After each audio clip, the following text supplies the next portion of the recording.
All right, guys, now we got circles. Another conic section. We did parabolas yesterday, and now we got circles coming up. So let's see how it goes. First of all, what is a circle? A circle is a set of all the points. You should know this from geometry, by the way. But anyway, a set of all points in a plane that are the same distance or a fixed distance away from a fixed point called the center. And by the way, the fixed distance is called the radius in the plane. So it's got to be in the plane. It's got to be flat. And it's the same distance away from a given point called the center and radius. That's all you need. The equation of a circle in standard form looks just like this. That's what you're going to see all day long. And the center is the opposite of what's inside. If you notice, the center is HK. It's always the opposite of what's inside your parentheses. The radius is R. Notice over here we have R squared. So we're going to take the square root of that side over there to get our radius. Okay, that's all there is to a circle. There's a center and a radius. Let's look at two examples and be a short little video. All right, this one's already set up for you. It says find the center, radius, and graph.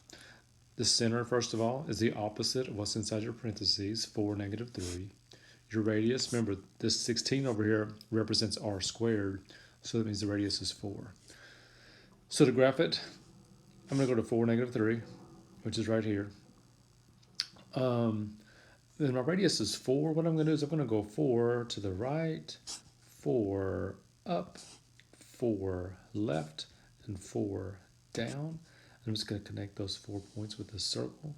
Oh man, this is good for me. That's the best circle I've ever drawn. Freehand. Okay, and there it is. That's all you have to do. Find the center and radius and graph it. And that's pretty much today's lesson, except for one exception, which is coming next. There's always a catch, you know. Here it is. All right. The catch, I guess if there is a catch, is sometimes they're going to give you an equation that's not already in standard form. You got to put it that way. And so I'm going to show you how to do that real quickly, and then we're going to graph this one, and that's the end of the video. So I'm going to make this a little smaller for a sec. And now let's do this thing. First thing I'm going to do is I'm going to group the x's together instead of parentheses and do the same thing with the y's. And that 32 that's not an x or a y is going to the other side. So it's becoming -32. Now if you notice what I did in the parentheses, I left space at the end.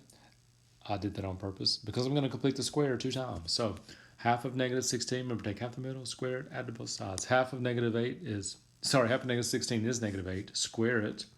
Gives you plus 64. If I add 64 there, you got to add 64 over here.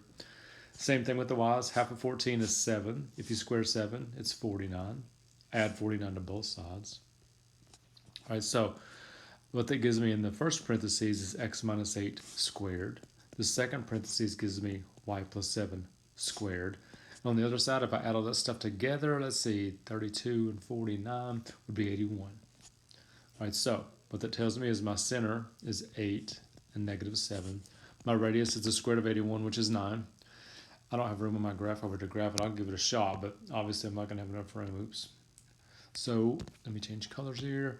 I'm going to find 8, -7. 8, -7 is about right there. And because my radius is 9, I would go 9 up, 9 to the left, 9 down, and obviously I can't go 9 to the right, I'm out of room. So my circle would do this kind of thing. It would keep going, it would pop back up and do that. And that's the only part of it you could see because of where it's located. But my main concern tomorrow is making sure you can find the center and radius no matter what the equation looks like. And that's all you have to do. Hopefully it's not too bad for you. I'll see you in class tomorrow. See you, bye.